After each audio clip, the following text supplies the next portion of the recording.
para contextualizar, eu vou usar desse momento, a presidente da comissão, para a gente fazer um questionamento e, se puder, Carla, a gente rever essa metodologia de audiência pública para cumprimento de meta fiscal, porque existem algumas questões que nós já conhecemos a respeito. A lei que obriga a prestar contas, a lei de responsabilidade fiscal, nós temos conhecimento, quais são as obrigações, só que tem outras informações que são muito necessárias e que ficam em aberto, como, por exemplo, o vereador Gustavo, há pouco, fez um questionamento à senhora sobre a relação das ações, por exemplo, as despesas do VAT. Não existe esse tipo de informação aqui. Quais são as ações que são executadas dentro dessa obrigação de gasto? Vamos lá. Dentro da questão das receitas de capital, que são os empréstimos, algo que foi muito debatido aqui nessa casa do ano passado, que nós chegamos aí a um valor de 11 milhões de reais, e nós não sabemos aonde foi gasto, que inclusive agora me gerou uma interrogação muito grande, porque consultando o sistema do TCM, do SIGA, eu vi que existem duas receitas do empréstimo do hospital, no valor de 7 milhões de reais. Uma delas foi estornada depois. E depois disso a gente não sabe o que aconteceu. Eu tentei vasculhar o TCM, estou desacreditando do TCM, Carla, de verdade, pelo relatório da aprovação das contas do exercício de 2022 e pela dificuldade que existe hoje você acessar o sistema. A gente precisa melhorar essa metodologia porque precisa ampliar a compreensão de conta pública e, especificamente, as contas de berimbau. Eu, quando tomei posse aqui, em 2017, o orçamento anual era 49 milhões de reais. Imagine o que é você, enquanto vereador, fiscalizar um relatório, uma execução orçamentária de 49 milhões. De repente, ele é um orçamento de 160 milhões e, mais recentemente, agora, 224 milhões de reais. Então, assim, hoje já não é algo para amadores. E a população que deveria estar aqui hoje, mas entende que elegeu vereadores para cumprir essa obrigação, também precisava entender aonde estão esses recursos. Ao final de uma explicação dessa, a gente entende que houve um investimento de 37 milhões de reais em capital, que seriam as obras, investimento da cidade. E eu acho que nessa nova metodologia de audiência pública, senhora presidente, a gente precisava entender aonde é que estão essas obras, quais são elas, quanto custaram para a população. A coisa está tomando uma proporção muito grande e isso tem que ficar claro para a sociedade.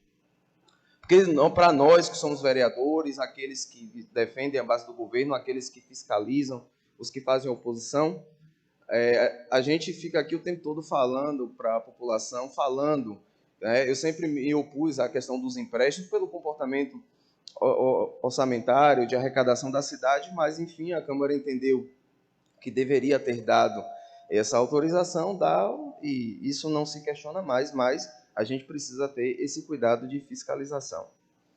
Uma outra questão que eu falei a respeito do índice de pessoal. Numa audiência passada, eu mencionei aqui que existiam algumas despesas de pessoal que estavam omitidas na audiência porque existiam um grande número de pessoas que recebem, com notas fiscais mensais de prestação de serviço aqui no município, que o povo aí fala o pagamento em cheque. E eu citei o caso de um ex-vereador aqui da casa, o senhor Claudemir Rebouças, que recebe ainda dinheiro por conta desses cheques. Eu fiz um comentário aqui na audiência e estava presente. Pouco tempo depois eu precisei de um antecedente criminal para resolver uma questão pessoal e não saiu. E eu fui ver que existia uma queixa-crime contra mim num fórum com relação ao que eu disse aqui. Eu preparei um dossiê, peguei todos os pagamentos do senhor Claudemir, desde 2021, de janeiro, todos os anos que ele trabalhou nessa condição. Peguei o registro de candidatura dele, que inclusive falava que ele tinha um ensino fundamental incompleto. Nos pagamentos constava que ele exercia a função de digitador. Uma pessoa que tem ensino fundamental incompleto, se ele digitador do município. Fiz um dossiê, entreguei no gabinete da prefeita. E também mandei para o fórum, sem nem ser citado. A ação parou lá, acho que a essa altura já deve ter sido arquivada. Mas, assim, eu não estou e não estava equivocado no que eu disse. Eu falei e provei, tanto é que essa denúncia não foi à frente e acabou lá e eu fiz apenas a minha obrigação enquanto vereador aqui do município. Com relação à questão da elaboração do orçamento, já que nós vivendo, né, recentemente, essa queda de receita foi comprovada aí nesse ano, houve uma complementação ao final do ano do FPM pelo governo federal, a gente acompanhou isso a nível de imprensa, mas não vimos a prefeitura divulgar valores sobre isso, mas eu queria entender, a senhora me responde ao final, qual é a metodologia que está sendo aplicada também nessas projeções de arrecadação, porque assim, esse ano nós tínhamos uma receita de 163, não é isso? Arrecadamos 155 milhões. Como é que a gente arrecadou a menos e a gente pula para uma projeção orçamentária de 224 milhões para o ano seguinte? Então, assim, eu quero entender o porquê dessas projeções, porque acabam colocando o município e as contas públicas em situação de instabilidade. E eu não estou falando besteira aqui. Eu não estou falando besteira, né? Então, ficam esses questionamentos. E, por último, né, tem as questões que eu discordo a respeito dos investimentos em educação e saúde, principalmente porque a gente que está em contato aí fora com as pessoas que utilizam do serviço público da saúde e que sabe da dificuldade, das pessoas que estão em escola pública, que sabem da dificuldade que é estar lá, questão de qualidade de alimentação escolar. Nós temos 3 anos que o município não disponibiliza fardamento escolar, né? Então, as aulas ano passado encerraram no final de novembro e com o objetivo de economizar transporte escolar e alimentação escolar. É a única justificativa que chega para mim. E nós não iniciamos as aulas esse ano ainda porque as escolas e o transporte escolar está sem manutenção, né? E aí a gente fica intrigado com isso, mas eu vou falar com a senhora e vou falar publicamente aqui agora que eu fui procurado por um prestador do município, um fornecedor, né? Ele ganhou uma licitação aqui no município para vender material imobiliário escolar do município. E foi solicitado a ele, em dezembro, uma nota fiscal de uns produtos que não foram entregues. E ele não está sendo atendido, Natália, pela prefeitura, e eu vou te pedir isso aqui publicamente, que procure resolver isso. Isso é um tanto complicado.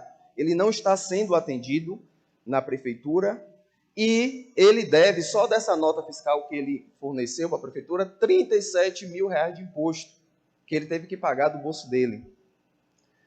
Tenho absoluta certeza que essas despesas estão contabilizadas aí nesta conta, né, que alcançou o teto constitucional de investimentos, mas de um mobiliário que a escola não recebeu. E para vocês entenderem a importância de um trabalho de um vereador e a complexidade que se tornaram as contas públicas aqui de Berimbau. Hoje, uma pessoa leiga, ela é humanamente incapaz de analisar umas contas desse tipo.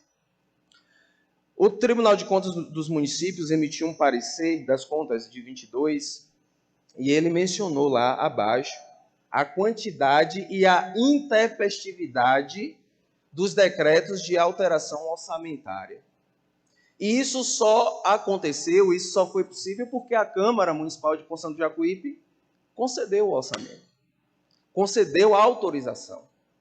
Então, assim, essa forma de ajudar o governo da prefeita Tânia Yoshida, que parte dos seus aliados aqui nessa casa está colocando o município em risco. E eu tenho plena convicção, ainda que eu venha a ser atacado, de que eu também não estou aqui falando besteira, porque eu não estou falando besteira. Inclusive, esse ano, eu tomei a iniciativa de não querer estar mais nessa casa, porque o que eu tenho dito aqui, que é tão claro, subsidiado de informações da lei, não é levado em consideração, então não tem por que mais eu continuar sendo vereador nessa casa. Cumprirei o meu mandato até dia 31 de dezembro, estarei nas ruas em busca de outras coisas, e se não for o caminho, eu seguirei a minha vida com a cabeça erguida, sossegado, tranquilo de que eu fiz o que eu podia fazer aqui nessa casa. Então, ficam as minhas observações com relação a essa audiência pública. Natália, por favor, cuide desse pedido, né, que eu lhe fiz. Não é um pedido, é uma cobrança, é algo que chega a ser assustador, né, mas é uma realidade. Temos os dados das notas fiscais. Alguém lá na prefeitura deve saber do que eu estou falando, né?